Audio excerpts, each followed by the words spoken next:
floating and sinking with buoyancy and how the buoyant force is related to the weight of the fluid that's displaced.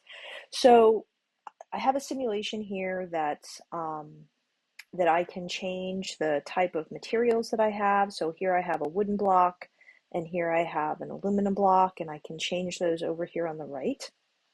I've set the gravity down here to 10 just to make everything much easier in terms of calculation so that we can talk through this. And so I have the wooden block set at a weight of 40 newtons, and the force of gravity will be represented by the arrow going down, and then eventually when I put it in the fluid, the buoyant force will be represented by an arrow that's an upward lift force that's pink. I take note that the volume of the fluid right now in this container is 100 liters. So however this changes, whatever value this changes to, the difference between that new value and the original value will be how much fluid is actually displaced. So if I take this wooden block and I place it in the fluid, and right now my fluid density is 1 kilogram per liter, so I'm basically using fresh water. I note that the volume of the fluid that's displaced is 4 liters because it was at 100 and now it's at 4. And I also note that during flotation, the weight of the object here, which is 40 newtons, is exactly equal to the buoyant force, which is also 40 newtons. So anytime an object is floating, the buoyant force is equal to the weight of the object. Not only is the buoyant force equal to the weight of the object, but in general, no matter whether it's floating or sinking, the buoyant force is always equal to the weight of the fluid that's displaced. So 4 liters of water has been displaced. So if I wanted to know what the buoyant force is, I have to know how much does 4 liters of water actually weigh. So if this was in a spill container and I caught that 4 liters of water, how much would it actually weigh? So over here, I have an expression that just basically tells us that the buoyant force is always equal to the weight of the fluid that's displaced. We know that weight is mass times gravity. So if I want to know the weight of the fluid that's displaced, it's the mass of the fluid that's displaced times gravity. And we know that mass can be written in terms of the object's density and its volume. So what do we know in this example? So we know the fluid has a density of 1 kilogram per liter, and we know the volume of the fluid that was displaced in this particular case with fresh water was 4.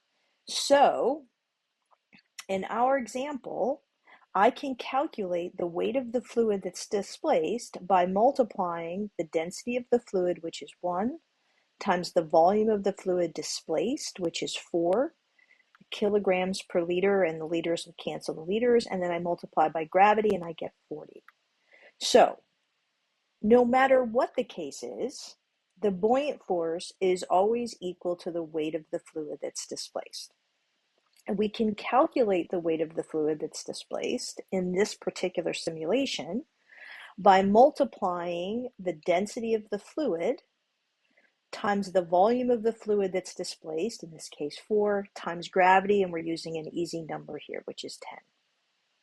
All right, so let's look at an example where an object sinks. So in this particular case, I have an aluminum block. I want you to take note that the volume of the aluminum block is 1.1 liters. So when I put the aluminum block in here, as I slowly put it in, more and more fluid is displaced. Oh, hold on, I got to move my hand a little bit. So more and more fluid is displaced. And as it sinks further and further, the buoyant force gets larger and larger and larger until the object is completely submerged. And when it's completely submerged and I let it go, in this case, it sinks. So in this example, aluminum is more dense than water, so the object will sink. And I also note what the buoyant force is. So the volume of the object was 1.1 liters. The volume of the fluid displaced is 1.1 liters. And if I want to know what the buoyant force is, I need to measure the weight of the volume, the weight of the fluid that was displaced.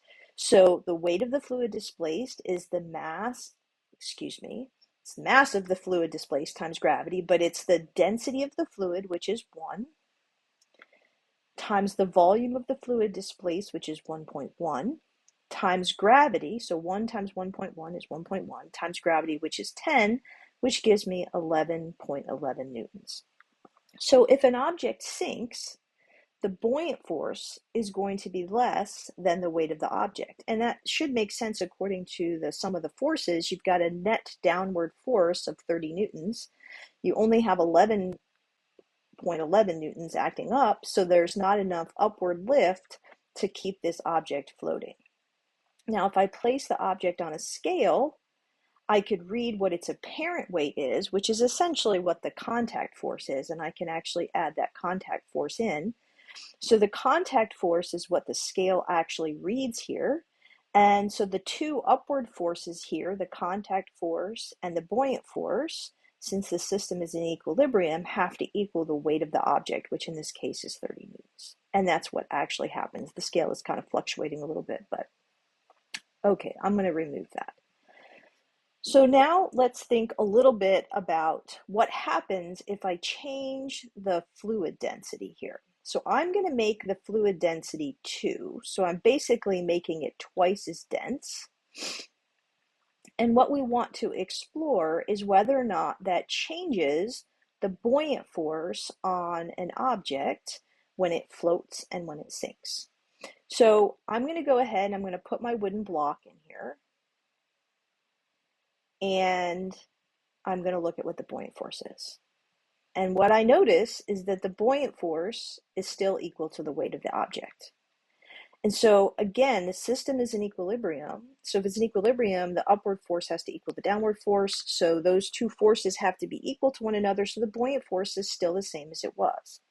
But what has changed is the volume of the fluid that's displaced. A fluid density that's greater essentially is more compact. And so you need less of that fluid to have the same weight as a fluid that's less dense. So let's say that a different way. So let's go back, maybe just put some numbers in here. So in this new example that we have a higher density fluid, and that density is 2 kilograms per liter. And when I put the volume, when I put the object in, the fluid displaced is only 2. But it only needs to be 2 because when I calculate the weight of that fluid, essentially less fluid, less 2, if the volume is 2 kilograms per liter, less of that weighs the same as the water at 1 kilogram per liter. So if I calculate the weight of the fluid displaced, 2 kilograms per liter times 2 liters times gravity, which is 10, it still gives me 40 newtons. So what I've done here to calculate that is I've taken that 2 multiplied by 2 here, gives me 4, and then multiplied by gravity, which gives me 40. So one of the key takeaways with this is that when an object floats, the buoyant force is always equal to the weight of the object. And it doesn't matter what type of fluid you have it in, as long as it's floating, those buoyant forces are going to be equal. Now, what has changed here is the volume of the fluid that's displaced. So for a higher density fluid, less fluid is displaced, so the water level here is actually lower than if I were to put the object in water, in fresh water. So let's move it down. Let's watch the level here as I change the density. And it's kind of hard to see. You can't really tell that it's going up.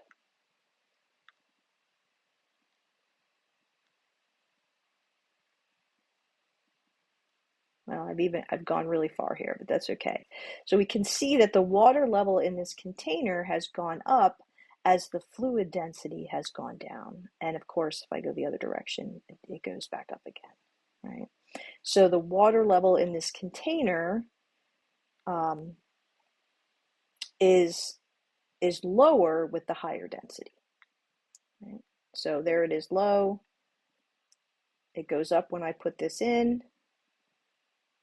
But if I change this to water, it goes up even higher than it did before. Right?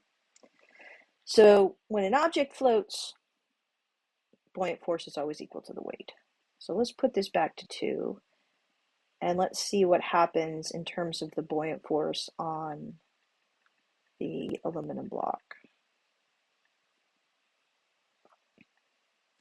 So what do you guys think? Do you think that the buoyant force is going to still be 11.11, or is it going to be greater than it was before?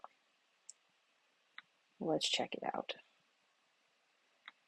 So we're still displacing the same amount of fluid as we did before because the block is still the same volume as it was.